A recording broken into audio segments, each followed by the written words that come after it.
Right, we're learning the Sicha of Shabbos Parshas Kedoshim. That year was Mevarchim. It was blessing the month of Iyar, the year Tafshin Yud Zayin, 1957. And we're starting from Sif Ches, page 356.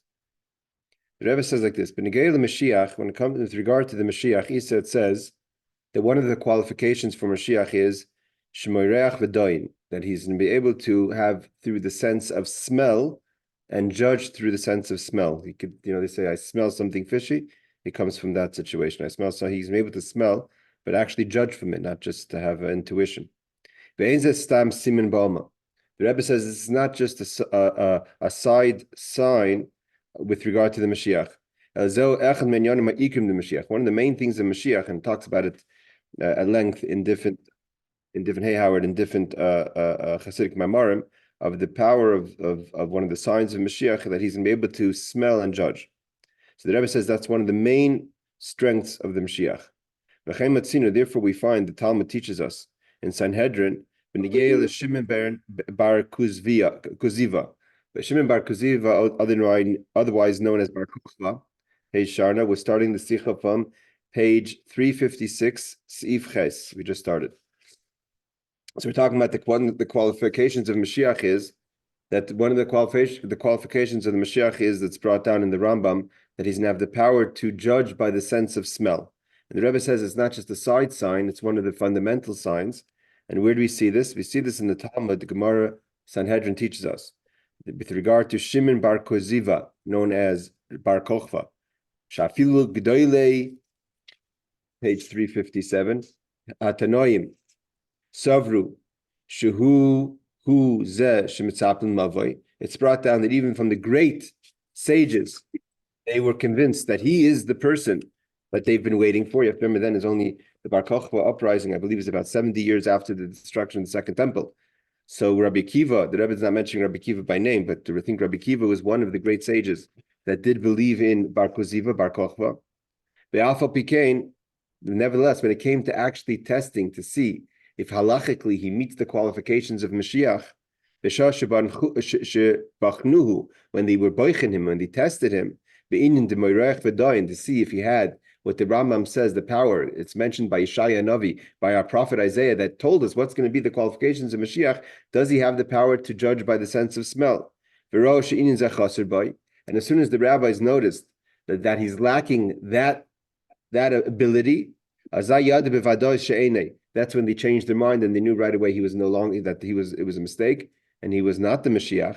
Even though he had all other qualifications, otherwise Rabbi Kiva never would have believed in him. So he had all other qualifications, but when they tested him on the head of Shimon, when they tested him on the power of sense of smell, and Bar Kochva didn't have that power, so the rabbis realized he was not the Mashiach.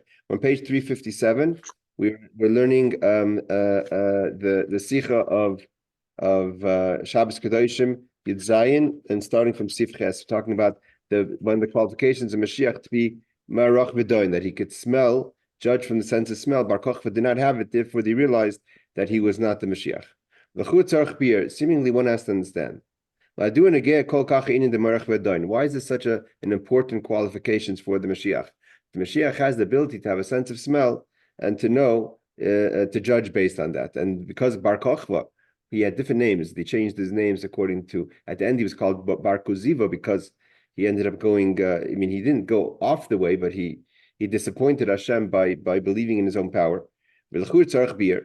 Seemingly, one has to understand, why is this such an important qualification for the Mashiach? Hey Nemes, it's true, the Rebbe says. Shnemer b'Tanach. It does say it in the Tanakh, like he quoted before, Yeshaya 8:11, on the Mashiach. So it says about the Mashiach, the Yeshaya Navi says he's not going to judge from what the Mari Ein of what his eyes see. He's not going to give haychacha. He's not going to tell the people what they have to do based on what he hears. Meaning, he's not going to give judgment based on what he sees and hears. He's going to have the sense, the smell, in the ability of in a godly spirit. The Marich Vadain, he's going to be able to smell and use the sense of smell to judge.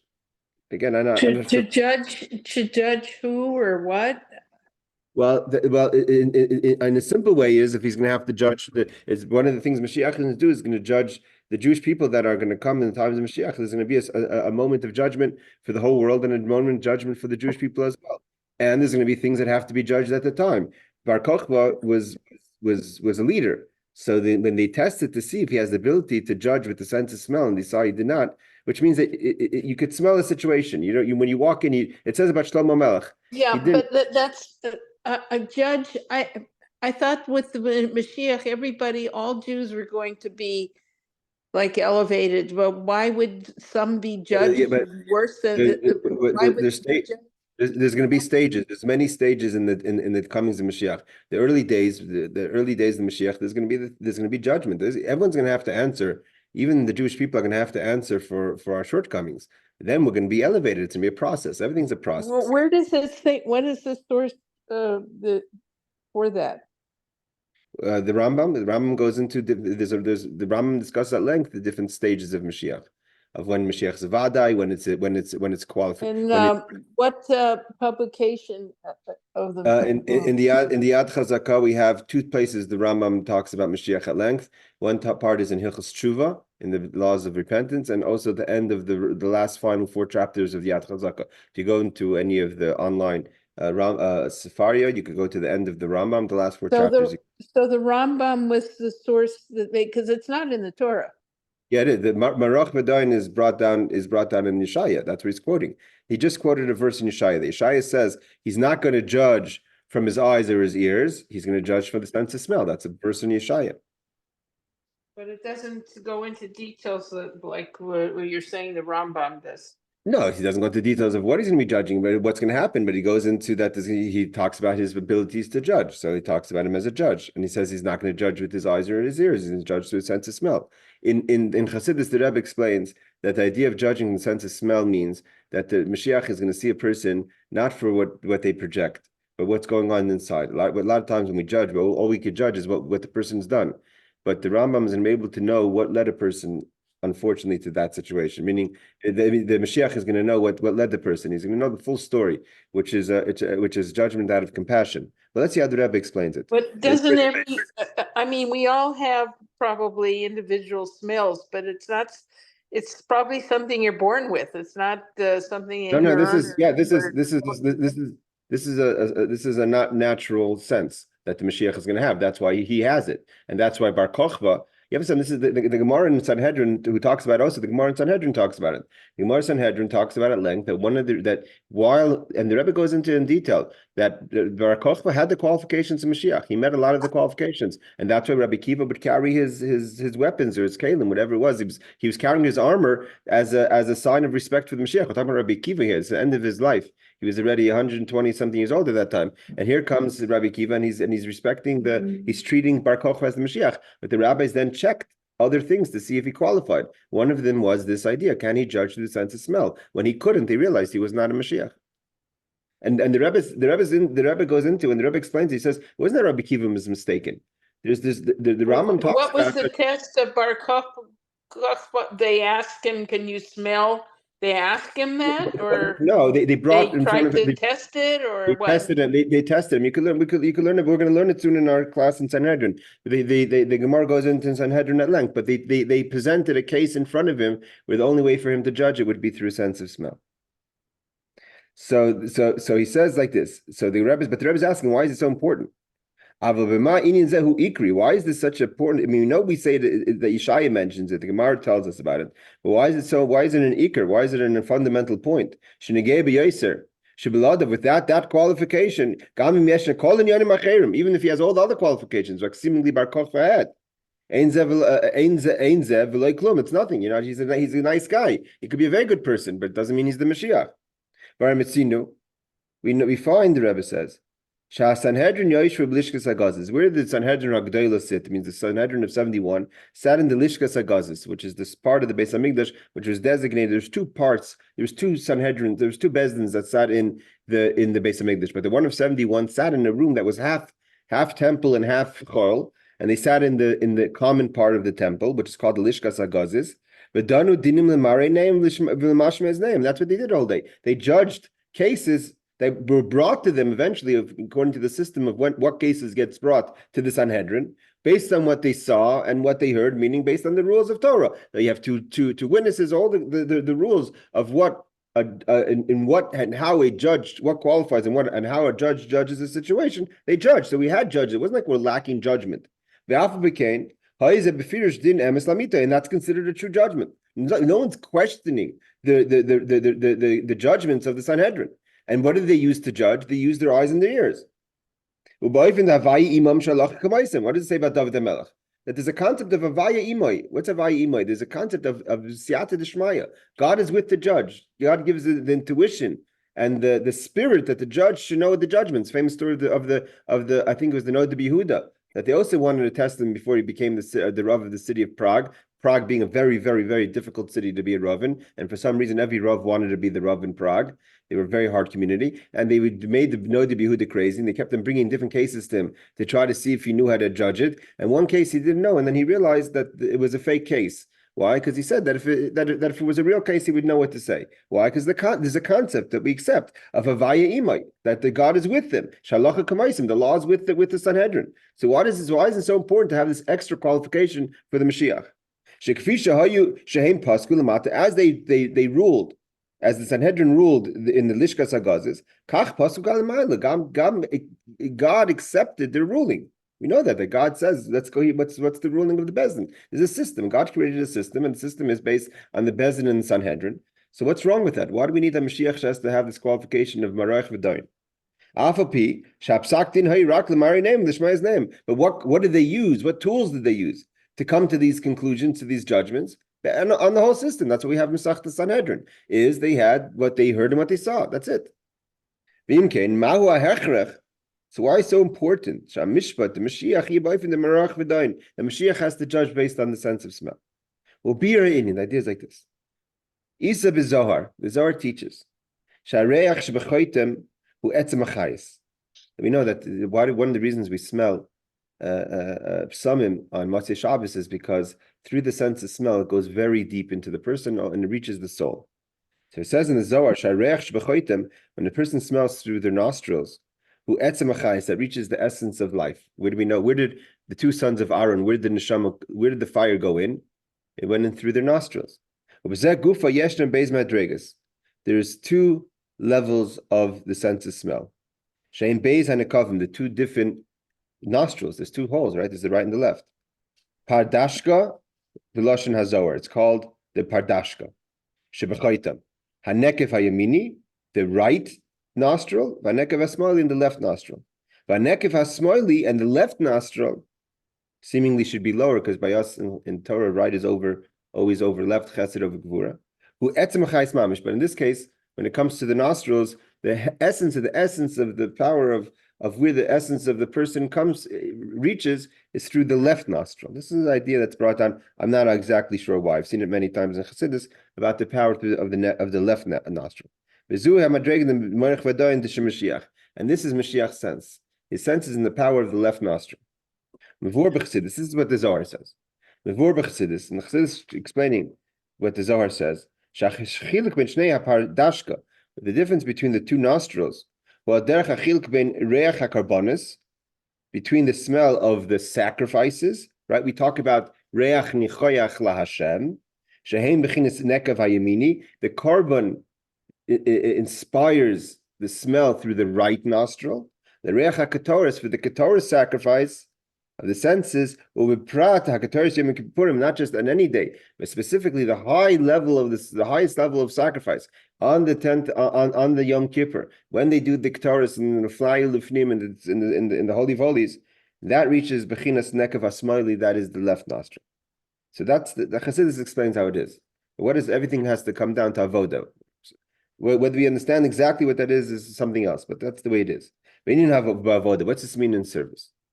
Inyan HaKarbanos, what does it mean when we do a sacrifice? It's a very high level of service to Hashem. As my father-in-law, the previous Rebbe says, the Kama v'Kama Memorim in various different Maimorah Chassidus,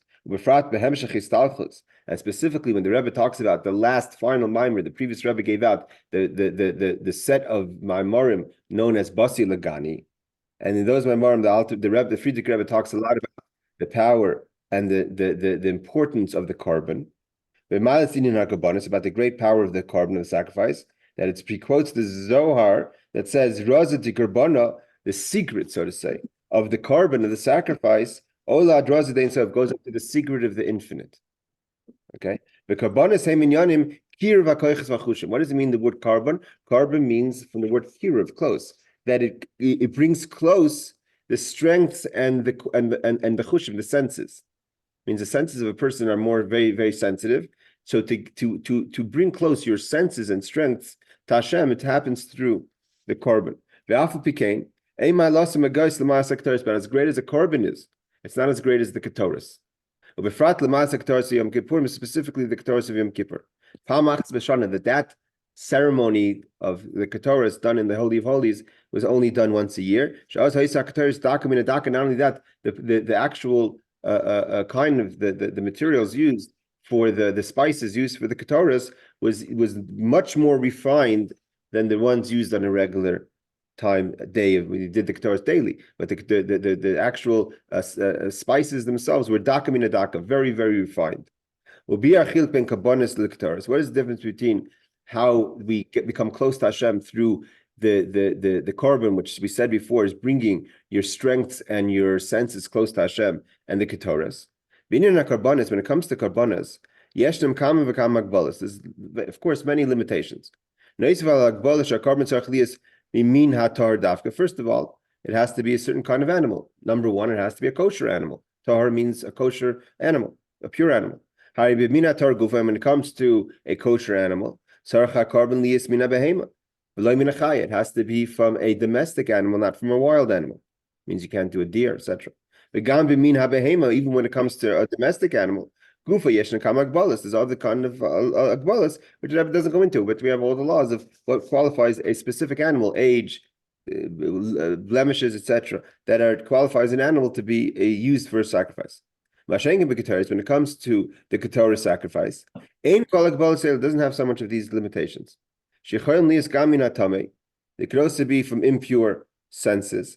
One of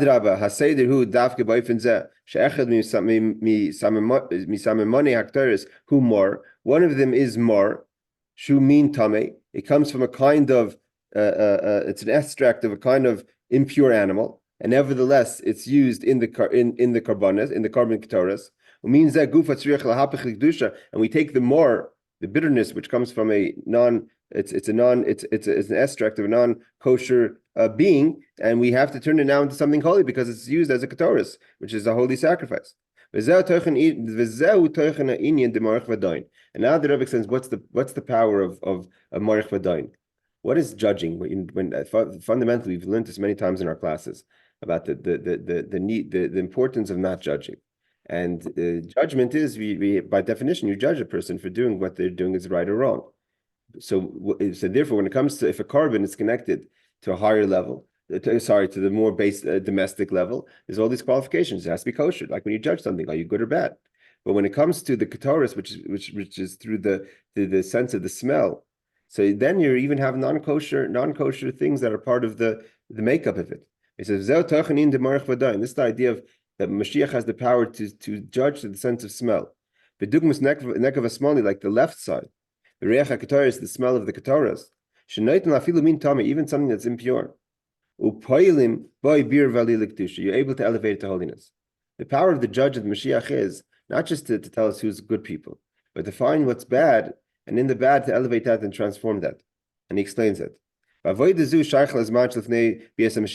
this idea of not just dealing with good things, but also the impure things, the things that are more, the things that are extracts of non-kosher, and finding it and refining it and turning it to holy. Again, we're not talking about doing things that are out of the line of Torah, but within the line of Torah, we're engaging a lot of times in things that are not positive.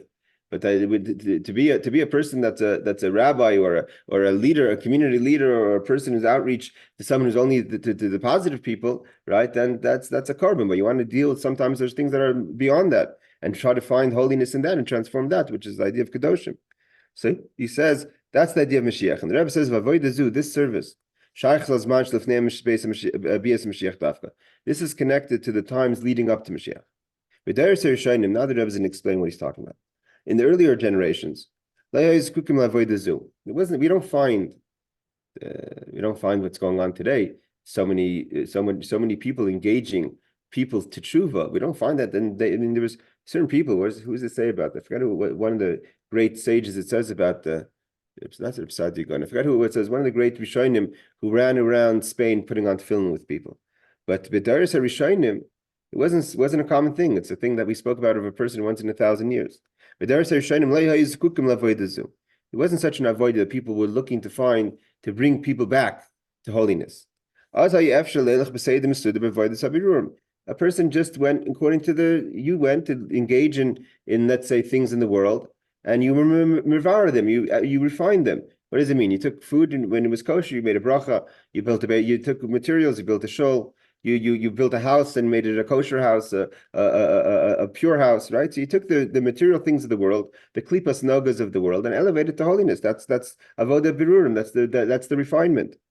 Even in the days of Ezra,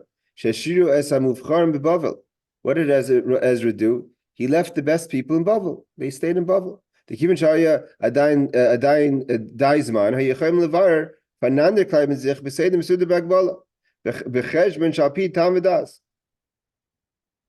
even because there was time still in the earlier generations, we weren't rushing to Mashiach, we weren't to the deadline. There was no rush, and therefore they stayed in Bavel.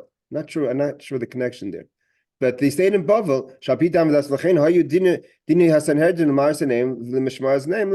Therefore, the Sanhedrin was able to judge based on what they saw and what they heard. There was no rush to refine things. There was time. Things were pretty much in order, and the idea was to just take the things of the world, and if there's something wrong, you fixed it, right? There was no chaos. There was no emergency, right? When we're in the computer age. When your computer goes into safe mode, it's not safe mode. Even if you have a problem, you don't have to close down the programs. You just fix it, you close it, you clean it, whatever it is. So you had time. Mashenkin to the Rebbe says in today's day, Mashiach standing waiting by the doors, by the walls. He's waiting for us to finish our job. Mashiach wants to come already. We have to finish the last few things of refinement. We don't have time to be organized and say slowly, Ezra said, you guys are good guys, you could stay in Bavel. I'm going to work with, it says he brought, Asar Yuchsin, he brought all the troubled peoples Ezra brought with him to Israel. So he was able to separate the people. Now he says there's no time to start to being orderly and do things slowly. Like the Rashab says, the son of the Rebbe Rash, whose birthday today is Beis Ir Tferes B'Tferes. Today, we don't know what's important, what's close, what's far. What's Ezra leaving the people far and coming close? Today we don't have the time to start knowing things in an orderly way. We don't know what's important today. And therefore the Rebbe says, I don't know if he's going to continue it, but the Rebbe Rashab says, therefore today every opportunity you have for birur, you have to do it. The Rebbe Rashab taught us, they grab anything. Just like if you're hungry, right? So you're not going to say, well, I'm going to pace myself. I'm going to eat a little bit in the first course because the second course seems to me to be what I want to eat, right? But we don't do that. That's what a normal person does. But if you're starving and you don't know if there's going to be a second course, you see food, you eat it. You don't take any chances. Same thing today. The Rebbe Shab says we don't have time to be in order. You see a situation that needs fixing, fix it. If it's small, if it's big, doesn't make a difference. There's no order now in say there birurim. This is the way the Rebbe Shab said this in 100 years ago. Therefore, the Rebbe says we can't and we're not allowed to. This is page 350. Return to page 359. Bisman hazeh befrat, specifically now, we can't start making a plan according to our logic. What's close, what's important, what's less important. Organize ourselves. As soon as you find something that needs fixing, and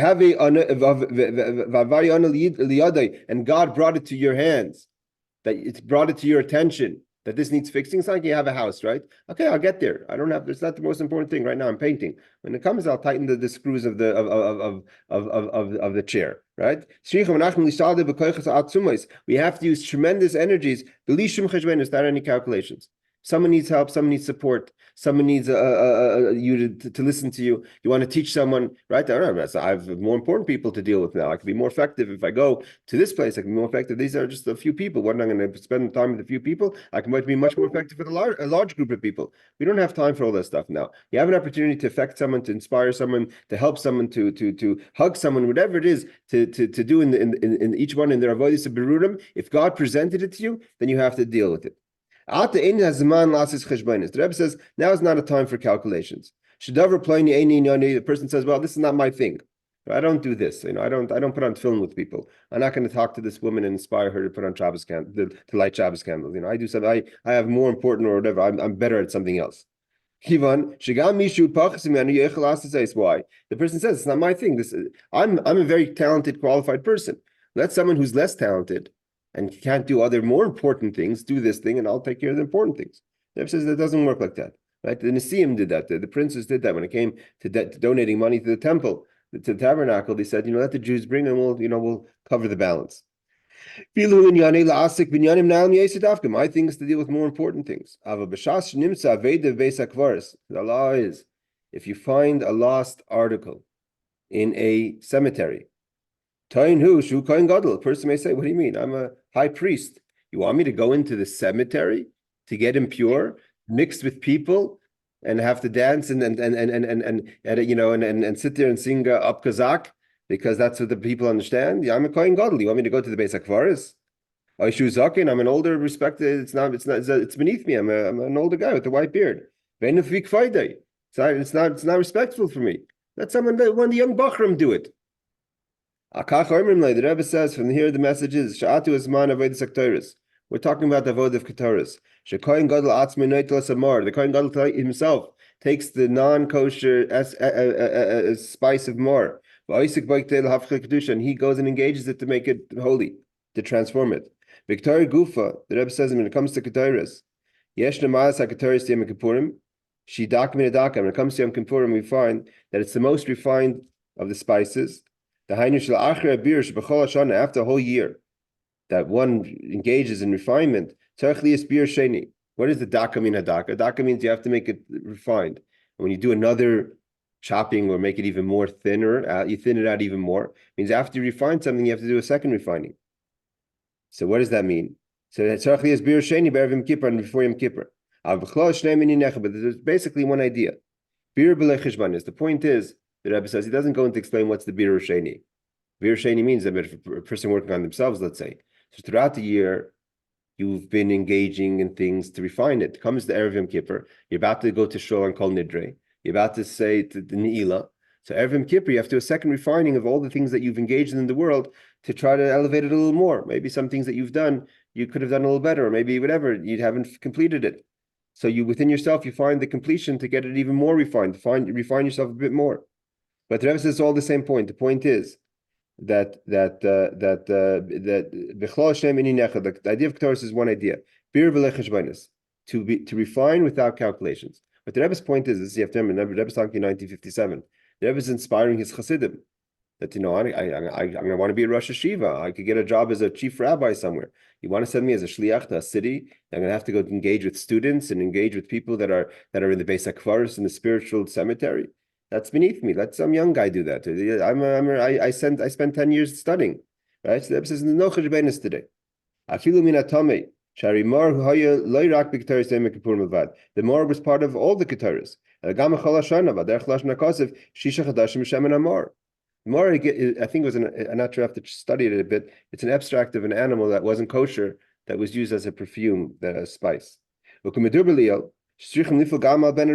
is saying he's going on the message that they spoke about on Pesach, that we have the evil son. Also comes to the Seder. He also needs attention. He also needs love. He sits next to the Chacham. And even someone doesn't come to the table. The Rosh, at least you could have a conversation. He challenges you. He's learned. What is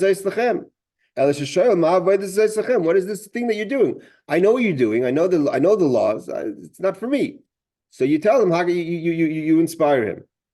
But at least he's part of the conversation. How does that go for the very fact that he's asking? He's at the table. He's asking questions. It bothers him. Otherwise, he wouldn't care. He at least he's bothered enough to ask about it. As it says in many places, this talks about the three types of animals. There's a ox, a sheep, and a goat. Even a person who's a shar, even if he's goring you, right? He's a goring shar. He's like a rasha. But the very fact that he's goring, why is he goring? It means he's upset. Something's upsetting him. Something at the conversation is getting this ox worked up. But a goat, I'm not sure he didn't explain the whole details, but evidently between the three animals, the goat could care less what's going on. Same thing over here. The fifth son, Russia, that's beyond the Russia even, because the Russia at least comes to the table and asks questions. They have nothing to ask. It doesn't care. He has no idea about what Judaism at all. Like I said before, this person represents, so to say, the three lowest levels of tumah. That's how far chas v'shalom the person could fall. Since the soul of man is the light of the flame of God is the soul of man, and it's not light, it's not lit up by the person. The light is dormant, is hidden so much. Because of the nair of the wicked are not there. A person could, God forbid, reach a level. A Jew could reach a level. Watching a YouTube yesterday, 2 days ago, someone horrible professor talking to things about Jewish people and about Eretz Yisrael. A Jewish professor. The person that the meat itself becomes like a nevela. The kosher meat becomes like a non-kosher piece of meat. Nevertheless, what's the avoida? You don't leave the fifth son and say get angry. Is the name of Mashiach before Mashiach this Asakami Melu also the fifth son? That even if the soul of the rush is like almost put out, it's a nidach, it's pushed away. Is nevertheless we have to go inspire and try to reach out, go to the Beis HaKvaros, go to the cemetery. Why are we finding that this engagement, that this is a huge movement of tshuva in all schools of Yiddishkeit? Why is we finding this something that's so unique before the days of Mashiach? Because the concept of the power of the sense of the left nostril, that's the Ketoris, that even the more is part of it, that starts to shine in the days coming before Mashiach. That he's going to have a smell in the fear of God. He's not going to judge from what he sees. And he's not going to be Mashiach. He's not going to admonish the Jewish people based on what he hears. He's going to smell. He's going to see even in the most distant Yid, he or she, he knows, and she knows. Everyone who's out there doing avodas Hashem today knows there's a nefesh alikis in that person.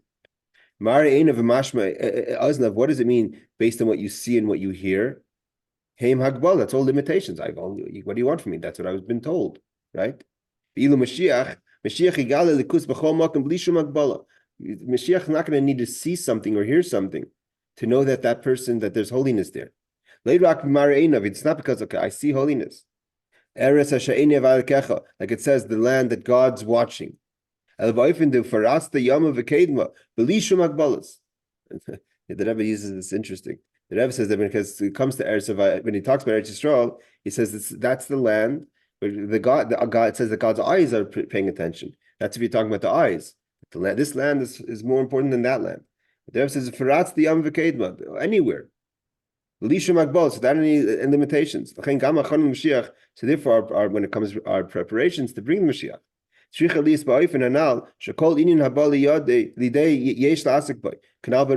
that no such thing as what's important, what's less important. Anytime you can engage in a situation, anytime you could help something, anytime you could bring light or inspire or find the light in another person, you got to engage it. You can't say someone else should do it. It's not the time. It's not as important. I have better things to do with my time.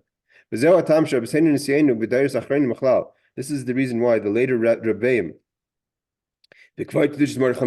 and specifically my father-in-law, and who could say more than the Rebbe, they invested themselves. Shekia from which they threw themselves into. Kol kach,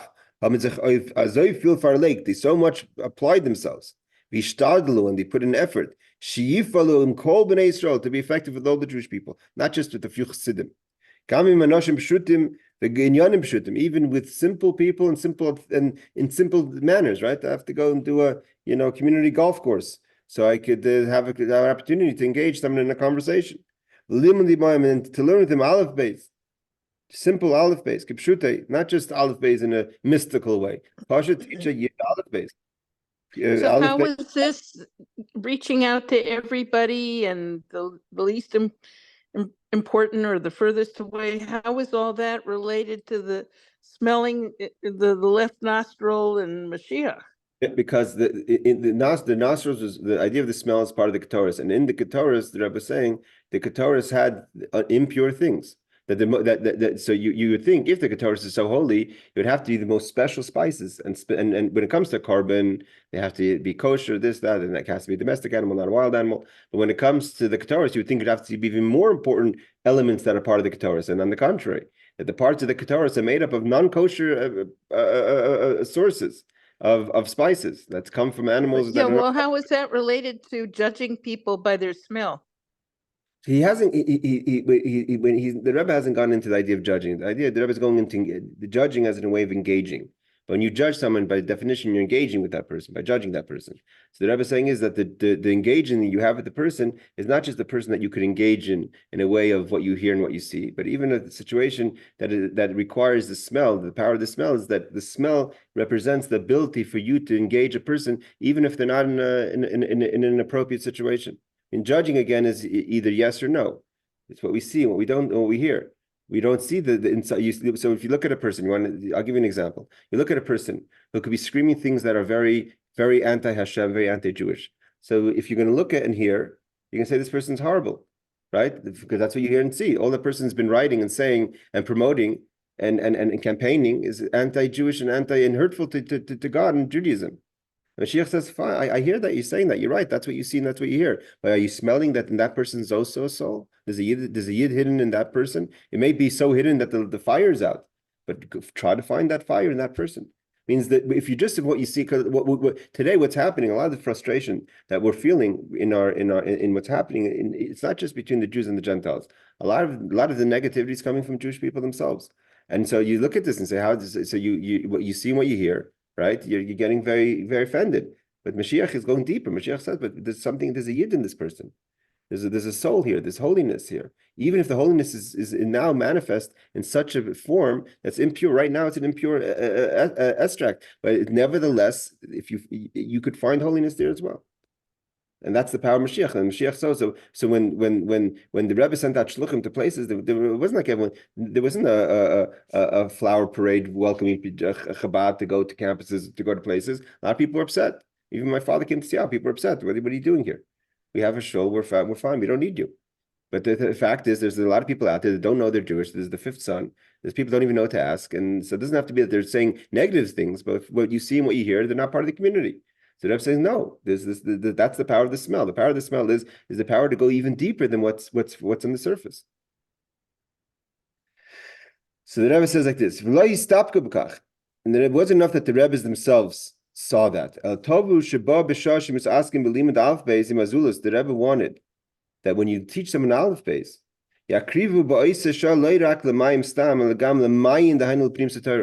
you don't just say, I'm going to teach them aleph beis and walk away. You don't just bring them to the water, you bring them to the spring. Bring them all the way from aleph beis to the inner secrets of Torah. What's one of the things Mashiach? Mashiach is going to teach the inner parts, the secrets of Torah to everyone. With no limitations. It's spread out northeast, west, south. Right? And it's not everything that Mashiach is going to do is only going to be, he's going to further what we've been doing now. So you can't be that no one's, I'm not going to do anything about teaching some Chassidus. And when Mashiach comes, he'll teach everyone Chassidus. All of a sudden, all those who were against Chassidus will learn Chassidus. No, the Mashiach, when Baal Shem Tov asked the Mashiach, he said, you have to spread the wellsprings of Chassidus now. And then that would hasten that Mashiach comes, he's going to continue spreading what you started. But you can't just say, I'm not doing anything now, and then wait till Mashiach will take care of everything. Our job right now is to spread out the wellsprings.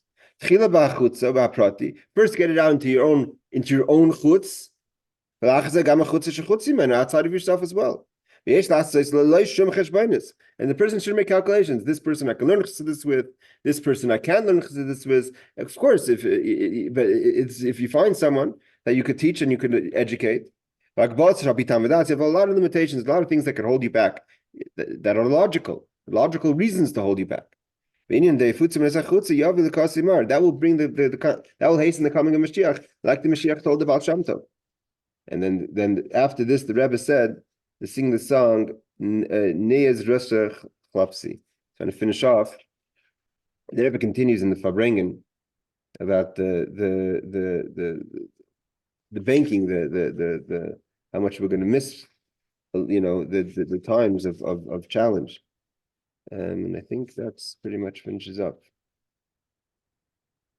Okay, we'll finish here.